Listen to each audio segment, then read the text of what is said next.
کاروباری بندش کا مسئلہ ہمارے معاشرے میں یہ بہت بڑا مسئلہ بن چکا ہے۔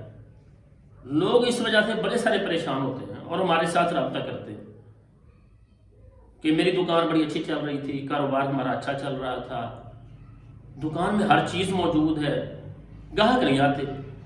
ایک صاحب مجھے بتانے لگے میری دکان کے سامنے آ کے ایک بندہ کھڑا ہوا، اس نے اپنی بائک روکی، کھڑا ہوا دیکھتا رہا، اور وہ بتانے لگے کہ میں اس کو دیکھ رہا تھا کہ وہ سامنے کھڑا ہوا ہے اور دکان کے آگے شیشہ لگا ہوا ہے، مجھے اندر سے وہ گاہک باہر کھڑا ہوا آدمی نظر بھی آ رہا ہے۔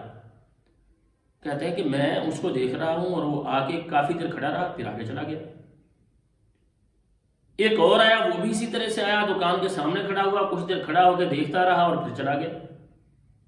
وہ صاحب کہتے ہیں میں نے جب یہ کیفیت دیکھی، پھر ایک اور آیا، وہ بھی آگے کھڑا ہوا اور جانے لگا، میں نے جا کے پیچھے آواز دے دی، میں نے کہا جی آپ میری بات سن لیں،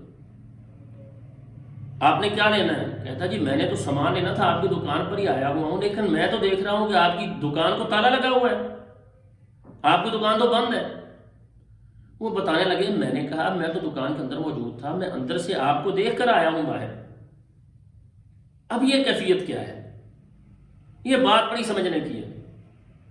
جادو کے ساتھ یہ معاملات ہو سکتے ہیں کہ کسی کے کاروبار کو، چلتے ہوئے کاروبار کو روک دیا جائے، تو یہ کسی کے ہاتھ میں نہیں ہے۔ اصل بات یہ ہے کہ جادو کا ہو جانا یہ برحق ہے، اس کے ساتھ خاوند بیوی کے درمیان لڑائی ہو سکتی ہے، گھر اجڑ سکتے ہیں، کاروبار خراب ہو سکتے ہیں۔ تو اب ہوتا کیا ہے، جادوگر کیا کرتا ہے؟ ہمارے معاشرے میں جو حسد کی کیفیت یہ بہت زیادہ بڑی ہوئی ہے، اس نے جادوگروں کی دکانیں کھولی ہوئی ہیں۔ حسد، اس کی دکان کیوں چل رہی ہے، اس کا کاروبار کیوں چل رہا ہے، اس کی فیکٹری کیوں چل رہی ہے، اس کا سکول کیوں چل رہا ہے، یہ بند ہو جائے۔ حسد کیا ہوتا ہے؟ حسد یہ کہ اس کے پاس جو نعمت ہے اس کے پاس نہ رہے، چاہے مجھے ملے نہ ملے، میرے پاس آتی ہے یا نہیں آتی ہے بعد کی بات ہے، لیکن اس کے پاس یہ چیز نہیں ہونی چاہیے۔ اب یہ وہ چیز ہے کہ جو عاملوں کے پاس لوگوں کو لے جا رہی ہے کہ میرے مقابلے میں نئی دکان بن گئی ہے۔ بھائی آپ کا رزق جو اللہ نے آپ کے لیے لکھا ہے وہ آپ کو مل کے رہے گا، آپ کا رزق کوئی نہیں چھین سکتا، اور نہ ایسا ہوگا کہ آپ کسی کی جو روزی ہے، جو رزق ہے اللہ کی طرف سے جو لکھ دیا گیا آپ چھین لیں گے، ایسا بھی ممکن نہیں۔ اللہ تعالیٰ پر یقین ختم ہوتا جا رہا ہے اور حسد کی آگ میں جل رہے ہیں، اور نتیجہ کیا ہوتا ہے کہ ہم جادوگر، کاہن ان کے پاس جاتے ہیں اور اپنے عقیدے، اپنے ایمان، اپنے مال، اپنی عزتیں تک برباد کر لیتے ہیں۔ تو ہوتا یہ ہے کہ جادوگر جادو کے ساتھ ایسا کرتا ہے کہ لوگ جو آ کے دکان کے سامنے کاروبار کے، جہاں پر کاروبار آپ نے کیا ہوا ہے وہاں پر آتے ہیں، آ کے دیکھتے ہیں، ان کی آنکھوں پر جادو ہوتا ہے، جیسا کہ قرآن میں ہے کہ جناب موسیٰ علیہ السلام کا فرعون کے جادوگروں سے مقابلہ ہے، قرآن کے اندر بیان ہے کہ انہوں نے کیا کیا تھا، سحروا اعین الناس، انہوں نے لوگوں کی آنکھوں پر جادو کیا تھا،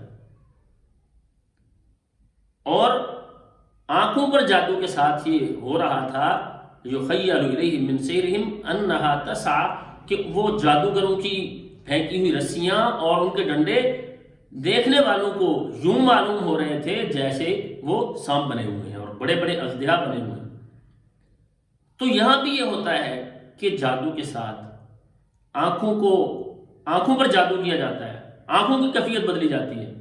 یہ منظر نظر ہی نہیں آتا کہ اچھا منظر ہو، آنے والا سمجھتا ہے، دیکھتا دکان کو، اس کو یوں لگتا ہے کہ جیسے دکان خالی ہے، اندر ہے ہی کچھ نہیں، دکان کا شٹر بند ہے، جیسے میں نے واقعہ سنایا کہ اندر تو ہے ہی کوئی نہیں، میں نے دیکھا، مجھے تو کوئی اندر نظر ہی نہیں آ رہا تھا۔ یا دکان کے اندر گاہک آتا ہے، دیکھتا ہے مارکیٹ میں اچھی چیز اس کے پاس پڑی ہوتی ہے، دیکھ کے آگے چلا جاتا ہے۔ تو یہ اگر کیفیت کسی کے ساتھ چل رہی ہے، اور میرے پاس ایک دم کروانے کے لیے، علاج کے لیے آئے، کہنے لگے ہم بڑے لوگوں کے پاس گئے قاری صاحب، ہم نے بڑے لوگوں کے ساتھ رابطہ کیا ہے، بڑا ہم پیسہ بھی لگا چکے ہیں، لیکن ہمارا مسئلہ حل نہیں ہو رہا۔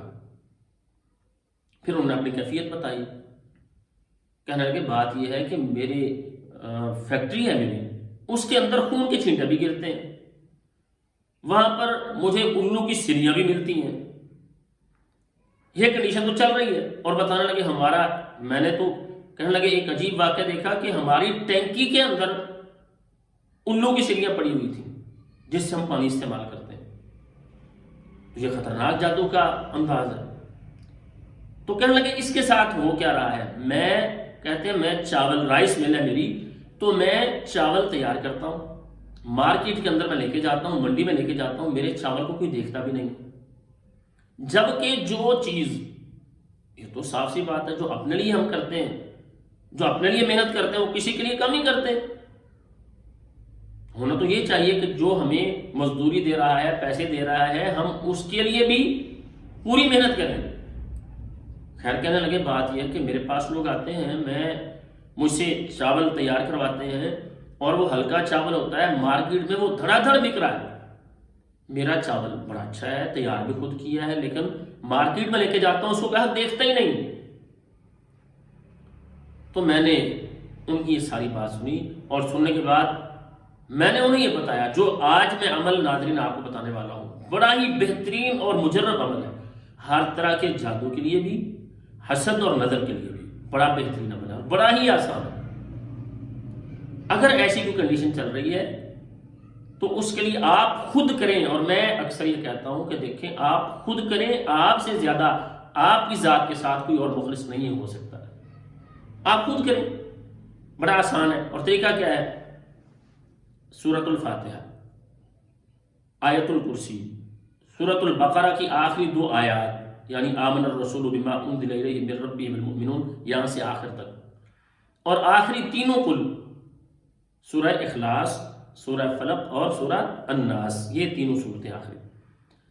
یہ سارا دم 7 مرتبہ پڑھنا ہے. فاتحہ 7 دفعہ، آیت الکرسی 7 دفعہ، اور اسی طرح سے سورۃ البقرہ کی آخری 2 آیات 7 دفعہ، سورہ اخلاص 7 دفعہ، سورہ فلق 7 دفعہ، سورہ الناس 7 دفعہ. یہ سارا دم کر کے پانی پر اس کو پھونکیں. صبح اپنی دکان پہ جائیں تو جا کے یہ پڑھ کے اپنے اوپر بھی دم کریں، ہاتھوں پر پھونک کے پورے بدن پر ملیں، اپنے آپ کو دم کریں.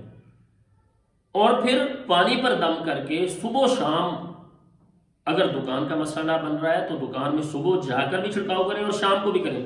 فیکٹری کا مسئلہ ہے، فیکٹری میں کر لیں. گھر میں مسئلہ ہے تو جہاں بھی یہ کوئی مسئلہ لگتا ہے بے برکتی کا، ایسا کوئی معاملہ ہے، تو وہاں پر یہ چھڑکاؤ شروع کر دیں. میں نے جب ان کو بتایا تو کچھ دنوں کے بعد مجھے کہنے لگے قاری صاحب میری جو وہ کیفیت تھی اس سے میں نکل چکا ہوں، اور اب یہ ہے کہ جو چاول کوئی لینے کو تیار نہیں تھا، دھڑا دھڑ میرا چاول بک رہا ہے. تو مسئلہ کیا ہے؟ جادو کے ساتھ اور نظر حسد کے ساتھ ایسے مسائل ہوتے ہیں اور ہو سکتے ہیں. تو اگر ایسی کوئی کنڈیشن، ایسی کیفیت ہے، اپنی عبادات کو اچھا کریں، اپنے رب سے اپنا ربط اچھا کریں، قرآن سے اپنا تعلق جوڑیں، وہاں سورۃ البقرہ چلائیں، ساتھ اس عمل کو بھی اپنا لیں. اللہ تعالیٰ ضرور نجات دینے والے ہیں، اور اللہ تعالیٰ اپنے بندوں کو تنہا نہیں چھوڑتے. ہم اپنے رب سے دور ہو جاتے ہیں، لیکن جب ہم پلٹتے ہیں اپنے رب کی طرف تو اللہ تعالیٰ ہماری ساری خطائیں معاف کرنے والے ہیں، اور اللہ تعالیٰ اپنا رحم اور فضل کرتے ہیں، اور اللہ تعالیٰ بے شمار عطا کرتے ہیں. اللہ تعالیٰ سے ہماری دعا بھی ہے جتنے مسلمان ہمارے بھائی پریشان ہیں، کاروباری مسائل میں پریشان ہیں، یا اسی طرح سے گھریلو پریشانیوں کے اندر ہیں، تو اللہ تعالیٰ سب کو نجات عطا فرمائے، اور اللہ تعالیٰ ہمارے رزق میں برکتیں دیں اور رزق حلال کمانے کھانے کی توفیق دیں. السلام علیکم ورحمۃ اللہ.